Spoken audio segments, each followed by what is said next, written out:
ایک چھوٹے سے گاؤں میں حضرت یحییٰ کا بڑا چرچا تھا۔ لوگ انہیں ایک ولی اللہ کے طور پر جانتے تھے، جن کی دعاؤں میں شفا اور کرامت تھی۔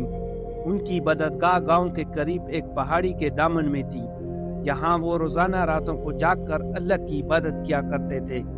لوگ اپنے مسائل اور مشکلات لے کر ان کے پاس آتے اور وہ سب کو تسلی دیتے کہ اللہ پر بھروسہ رکھیں۔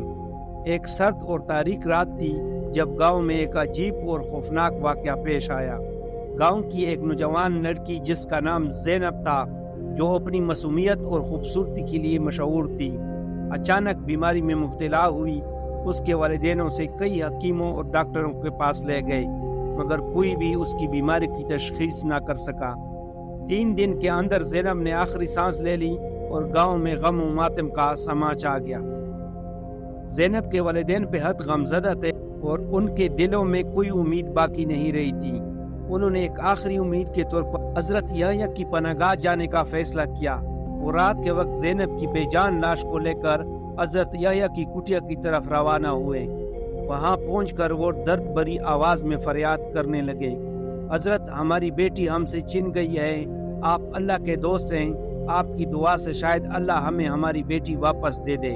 حضرت یحییٰ نے گہری آنکھوں سے زینب کی لاش کو دیکھا اور دل کی گہرائیوں سے دعا کرنے لگے۔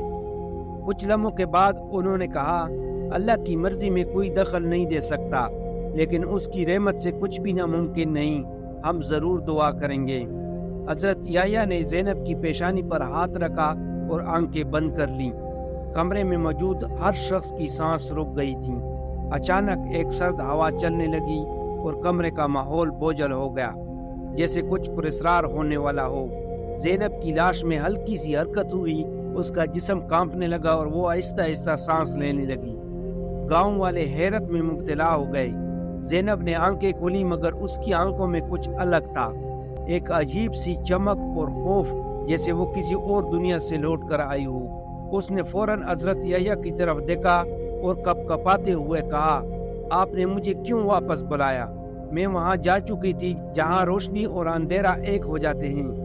یہ سن کر حضرت یحییٰ کے چہرے پر گہری سنجیدگی چھا گئی۔ انہوں نے زینب سے پوچھا، بیٹی تم کیا دیکھ کر آئی ہو؟ زینب کی آواز میں خوف اور بے یقینی تھی۔ میں ایک ایسی جگہ پر تھی جہاں کوئی درد نہیں تھا، مگر وہاں کچھ قوتیں تھیں جو مجھے واپس روک رہی تھیں۔ وہ مجھے اس دنیا میں دوبارہ آنے کی اجازت نہیں دے رہی تھی۔ اب وہ مجھے لینے ضرور آئیں گی۔ یہ سن کر کمرے میں موجود ہر شخص کے دل میں خوف بیٹھ گیا۔ حضرت یحییٰ جانتے تھے کہ کچھ غیر معمولی ہو رہا ہے، اور وہ قوتیں جو زینب کو پکڑنا چاہتی تھیں ابھی بھی اس کے آس پاس موجود تھیں۔ اچانک کمرے کے باہر زور کی آندھی چلنے لگی اور دروازہ خود بہت کھل گیا۔ ایک اندھیری اور پراسرار ہوا اندر داخل ہوئی۔ زینب کی آنکھوں میں خوف مزید بڑھ گیا اور اس کا جسم دوبارہ کانپنے لگا۔ حضرت یحییٰ نے فوراً قرآن پاک کی تلاوت شروع کی اور زینب کے گرد دعا کا احسار قائم کر دیا، مگر یہ قوتیں بہت طاقتور تھیں۔ اچانک زینب نے زور سے چیخ ماری اور کہا، وہ آ رہی ہیں، وہ مجھے لینے آ رہی ہیں۔ حضرت یحییٰ نے پوری طاقت سے دعا مانگی اور پھر ایک لمحے کے لیے کمرے میں مکمل خاموشی چھا گئی۔ زینب کی آنکھیں بند ہو گئیں اور اس کا جسم بے جان ہو گیا۔ حضرت یحییٰ نے گہرے غم اور سکون کے ساتھ زینب کے والدین کی طرف دیکھا اور کہا، یہ اللہ کی مرضی تھی، اس کا وقت ختم ہو چکا تھا۔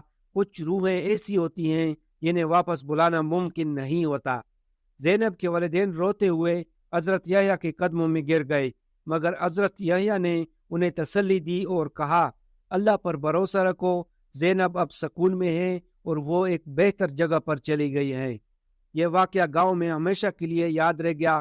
لوگ حضرت یحییٰ کی کرامت اور زینب کے پراسرار موت کو کبھی نہیں بھول سکے، اور حضرت یحییٰ کی یہ بات کہ کچھ روحیں ایسی ہوتی ہیں جنہیں دنیا میں واپس بلانا ناممکن ہوتا ہے، یہ باتیں لوگوں کے دلوں میں ہمیشہ گونجتی رہی۔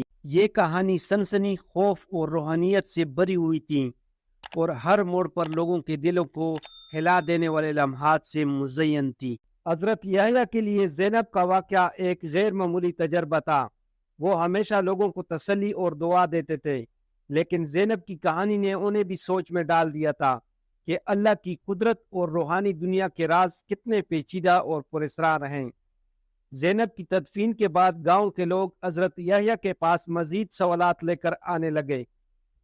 کچھ نے پوچھا کہ کیا زینب واقعی موت کے بعد کسی دوسری دنیا کو دیکھ چکی تھی؟ کیا وہ قوتیں جو اسے لینے آئی تھی شیطانی تھی یا فرشتوں کی جانب سے بھیجی گئی تھی؟ حضرت یحییٰ ہمیشہ ان سوالات کا جواب بڑے تحمل سے دیتے۔ جو کچھ زینب نے محسوس کیا وہ اللہ کی طرف سے تھا۔ ہم اس دنیا کے حقائق کو مکمل طور پر نہیں سمجھ سکتے، لیکن یہ سب اللہ کے حکم اور مرضی کے تحت ہوتا ہے۔ ہمیں اس پر اعتماد کرنا چاہیے۔ لیکن اس کے باوجود زینب کا واقعہ گاؤں کے لوگوں کے دلوں میں عجیب طرح کے سوالات اور خوف پیدا کر کے گیا تھا۔ راتوں کو لوگ زینب کی چیخوں اور اس کے آخری الفاظ کو یاد کر کے سہم جاتے تھے۔ کچھ لوگوں کا یہ بھی ماننا تھا کہ زینب کی روح اب بھی گاؤں میں بھٹک رہی ہے، جبکہ دوسرے لوگ اس واقعے کو اللہ کی آزمائش کے طور پر دیکھتے تھے۔ کچھ عرصہ گزرا اور گاؤں میں حالات معمول پر آ گئے، لیکن زینب کی موت اور حضرت یحییٰ کی کرامت کی کہانی کبھی فراموش نہ ہو سکی۔ زینب کے والدین اب پہلے کی نسبت زیادہ روحانیت کی طرف مائل ہو گئے تھے۔ وہ اکثر حضرت یحییٰ کے پاس جاتے اور اللہ کی رضا میں راضی رہنے کی تلقین پر عمل کرتے۔ گاؤں میں ایک نئی تبدیلی کا آغاز ہوا۔ لوگ موت اور زندگی کی حقیقت کو زیادہ سنجیدگی سے لینے لگے اور حضرت یحییٰ کی تعلیمات کو بڑی قدر کی نگاہ سے دیکھنے لگے۔ لیکن ایک رات ایک ایسا واقعہ ہوا جس نے پھر سے گاؤں میں سنسنی پھیلا دی۔ زینب کے والدین نے بتایا کہ وہ اپنی بیٹی کو خواب میں دیکھ رہے ہیں اور خواب میں زینب انہیں ایک جگہ بلا رہی تھی۔ وہ جگہ ایک پرانا قبرستان تھا جو گاؤں سے کچھ فاصلے پر تھا، جہاں اب کوئی نہیں جاتا تھا۔ زینب کے والدین پریشان ہو گئے اور حضرت یحییٰ سے اس خواب کے بارے میں مشورہ لینے پہنچ گئے۔ حضرت یحییٰ نے خواب کو سنجیدگی سے سنا اور گہری خاموشی میں چلے گئے۔ کچھ دیر بعد انہوں نے کہا، خواب بعض اوقات سچائیوں کا آئینہ دار ہوتے ہیں، مگر ان کا مطلب سمجھنا ہر کسی کے بس کی بات نہیں۔ یہ ممکن ہے کہ زینب کی روح کو ابھی مکمل سکون نہ ملا ہو۔ ہمیں اس قبرستان جانا ہوگا اور دعا کرنی ہوگی تاکہ اگر کوئی بات ہو تو اللہ ہمیں صحیح راستہ دکھائے۔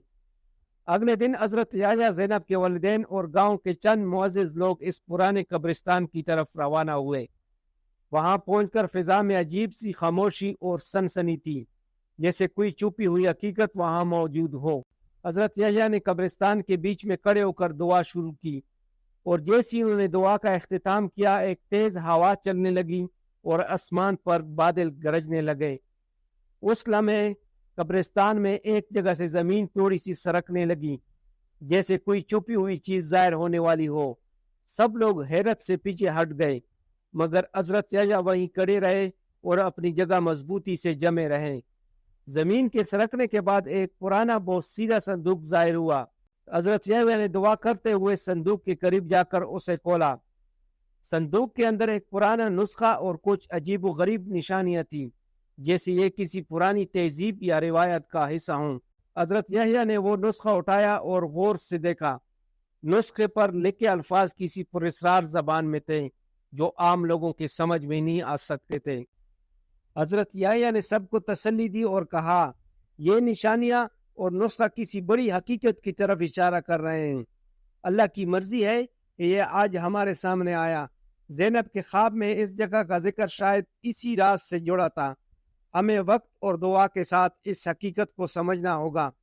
یہ کہہ کر حضرت یحییٰ نے نسخہ اپنے ساتھ لے لیا اور سب کو ساتھ لے کر واپس گاؤں کی طرف روانہ ہوئے۔